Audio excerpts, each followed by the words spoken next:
e2, put pressure here. I'm going to open up the king side with g4. And Anand starts his queenside counterplay with a5, a4. You know, this is clash of ideas between two classy chess players. Rook e2, putting pressure on e6, but it's well defended, and Vishy starts his queenside counterplay. You can see Magnus is visibly tensed about it because he sees that even if he goes g4, a4 is coming faster at his queenside. What should he do? With a4, he doesn't want to take. c4 would get weak. If he doesn't take, then the b3 pawn falls, then the c4 is weak. So he goes rook b2. But that's like, you know, in some ways, Magnus is being very careful there. But at the same time, when your rook was beautifully attacking the e6 pawn, you don't want to go to b2 and defend the b3 pawn. But that's what the situation demanded, and that's what Magnus has done. He brings his queen back. He's on the defensive. Vishy is doing well now. Queen goes back to d1. And what is Anand's plan? Does he want to double the rooks up? Or not? He goes at 6. And Vishy sees that there was time to improve his position, and so he played at 6. Now queen goes to b6. a4 is coming up, guys. a4 is on the cards. Magnus goes h4, just improving his position as well. But it's time to break on the other side. 1 minute 5 seconds for Magnus Carlsen, 1:43 for Vishy Anand. a4. The queen side is now under pressure. What should Magnus do? This is really a very, very tense moment. You can see Vishy is confident, and he also has almost a minute extra on the clock. Is this going down? Vishy's lane. Is he going to beat Magnus Carlsen? Magnus goes rook b2.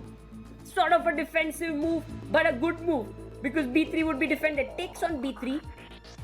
Takes back. Now b3 is a weakness. Also the a file is open. So Vishy takes control of the a file. He says, now I have this under control. King moves to h2, but the rook is going to swing over to a6, ready to enter on a2 or even a1 if permitted. Queen e2 played.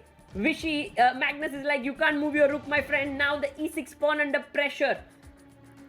And so Vishy goes to b6, and now g4. Magnus wants to create his own counterplay. Takes on g4, fg. This king on h2 can become a weakness, and that's what Vishy does. He puts pressure here, and g5 played. Takes, and notice Anand's next move. The speed at which he sacrifices a pawn, it's a bad decision, but it's a complex one. His point is, if you take here, I'm going to put a lot of pressure on this and then win this pawn back, and your king on h2 is not so happy. It's exposed. So it's a very good blitz decision by Vishy Anand. Magnus is confused. He has 30 seconds left. What does he do? Does he take the pawn? He takes it. After some confusion, he takes the pawn. An idea here could be to take on b3. That is what Vishy wanted to do. But after takes queen h5, it can get risky on the king. That's the reason why he puts his rook on e6. Maybe it was not intended.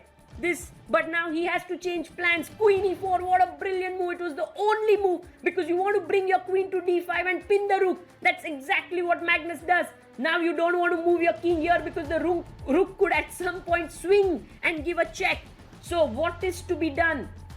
This is not at all an easy position. Knight b6 played, wins the pawn. Vishy could have traded and taken on e5, but he instead moves his queen. And now Magnus can go rook g2. White is completely winning. White is totally winning here. Rook f8 played, but the position is still very, very complex in the sense that the white king is open. What does Magnus play here? He must go rook e4, but he makes a mistake. Rook f5 is a strong move for Anand, but he plays rook f3. Now c5 push, but he goes knight c5. It's a blunder. Rook h6 is the move, guys.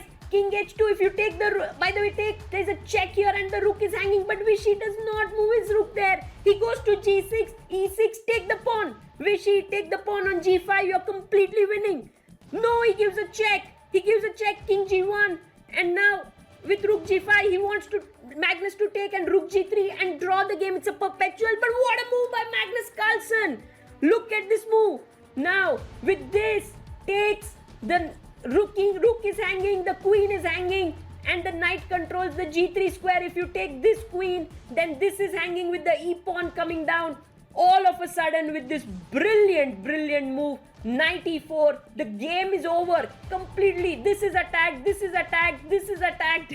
Oh my god. What a move by Magnus. Vishy has 37 seconds to figure out what to do, but he is left clueless here because there's absolutely no move. He resigns the game, and you can see from Magnus Carlsen that was